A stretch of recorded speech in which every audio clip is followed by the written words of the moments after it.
Ресей державасы үлкен мұнай кризисін бастан өткөрүп жатыр. Көрші ел азаматтарына жанармай жетіспей жатыр. Адамдар 1 литр бензин алу үшін сағаттап кезекте тұр.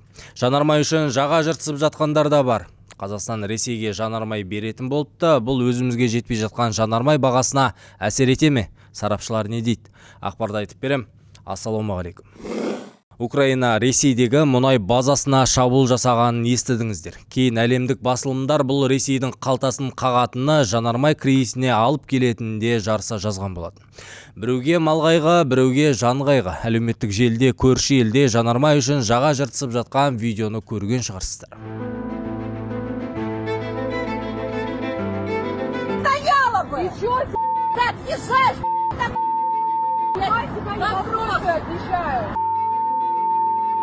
Очередь живая! Там толкают машину, и эту машину толкают.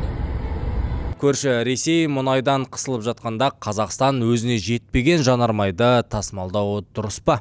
Бүгін ғана осы ақпаратты естідіңіздер. Қазақстан шілде тамыз айында Ресейге 50 мың тонна бензин жеткізбекші екен. Бұл туралы Reuters агенттігі хабарлады. Агенттіктің ақпаратына қарағанда Ресейге күніне 110 мың тонна бензин тұтынады. Ал Қазақстан энергетика министрлігі бұл ақпаратқа қатысты түсініктеме берді.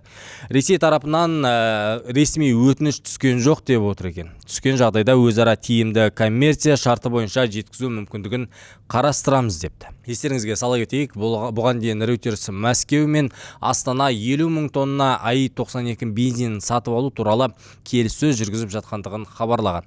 Ресми Астана мұны жоққа шығарып отыр.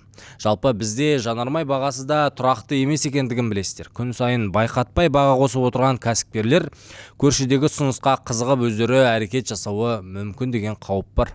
Қазіргі уақытта енді әлеуметтік желілерден көріп жүрміз. Ресейде бензин тапшылығына байланысты енді 30-35 километрге дейін бензинге кезекке тұрған адамдар бар. Енді сол адамдар Қазақстанға келіп, мұндан бензин алсақ, осында бензин Ресейдегідей проблема емес деген секілді видеолар көріп жүр қазіргі уақытта әлеуметтік желіде. Енді осындай жағдайларда бізде енді бензиннің қымбаттауына шынымен де алып келуі мүмкін деп ойлаймын.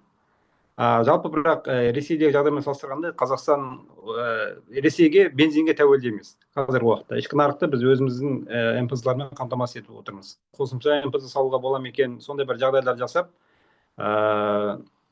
Ресейге бензин сатуға мүмкіндік туған секілді.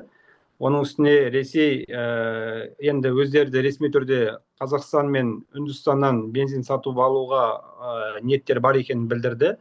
Енді осының үстінде келісім сөздерде жүріп жатыр. Ресми түрде бізден осыны бензинге байланысты сұрап жатқан да бар. Жалпы енді біздегі бензин өндіру саласында бұл бір мүмкіндік секілді.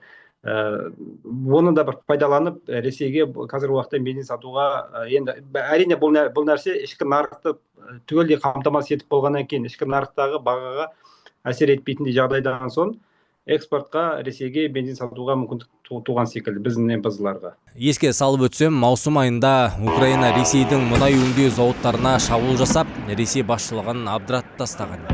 Жанармай жоқтығынан Ресей азаматтары Қазақстанға келіп, отын үшін желіде бір-бірімен төбелескен бейнежазбаны да көрдіңіздер. Алайда жауапты орган мұндай дерек тіркелмегендігін айтып отыр.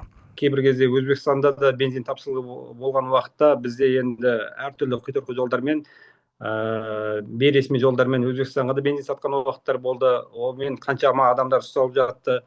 Енді мұндай жағдайда Ресеймен қанша әлемдегі ең үлкен шекараның бірі бар, бірақ шекара бізде жабылмаған. Сондықтан енді әртүрлі жолдармен Ресейге бензин сатылып кетіп ықтималдығы бар. Енді осылардың бәрін қадағалайды деп ойлаймын. Өйткені соңғы уақытта Ресейдің өзінде де осындай бейресми мұнай сатып жатқан осы соңғы неде кешегі видеоларды қарап отырмыз. 600 рубльден бастап бензин сатып жатқандар адамдар бар. Жанармай болмаса техниканың барлығы тоқтайды, өздеріңіз жақсы білесіздер. Жүрмеген темірдің пайдасы жоқ. Сондықтан Ресей үшін бірінші кезекте авиакеросин мәселесін шешіп алу керек. Ашық ақпарат көздерінде қазір Астанамен келісім жүргізіліп жатыр деген ақпарат шықты. Сарапшылар Ресейдің қазір екі амалы барын айтып отыр. Бірі Ресей Қазақстаннан дайын бензинді сатып алады, екіншісі ресейлік мұнайды қазақстандық мұнай өңдеу зауыттарына өңдеп, өздеріне тасиды. Екінші нұсқа Ресей үшін тиімді. Бұған дейін өңдейді, өздері алып келген көршілеріміз бізге мұқтаж болды. Бұл Құдайдың өзінің бізге берген мүмкіндік емес пе? Қалай ойлайсыздар? Бізде жанармай бағасы осы орайда аспандап кетпей ме? Қалай бұл жағдайда әрекет етуіміз керек? Өздеріңіз білетіндей, біздегі жанармай бағасы еркін айналымда. Мүмкін осы кезде жауапты ведомство бақылауды қатаңдатуға қажет шығар. Ақпарда айтарым осы болды. Ел іші тыныш болсын.